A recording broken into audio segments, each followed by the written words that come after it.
एक छोटे से शहर में हमाद नाम का एक सीधा सादा लड़का रहता था। वो बहुत शर्मीला और डरपोक था।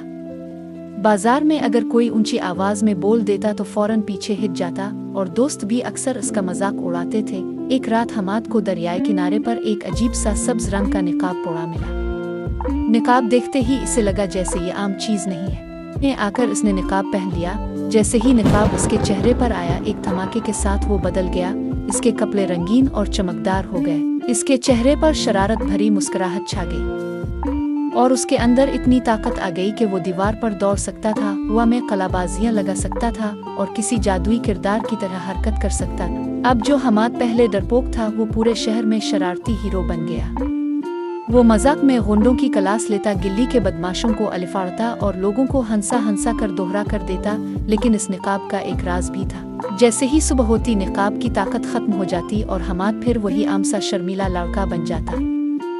आहिस्ता आहिस्ता शहर वाले कहने लगे, ये कौन है जो रात को आता है और सबकी मदद करता है? ये तो बिल्कुल कोई जादुई मिसखुर्रा हीरो लगता है। हमाद दिन को आम आदमी और रात को निकाब वाला हीरो बनकर सबको हैरान करता रहा।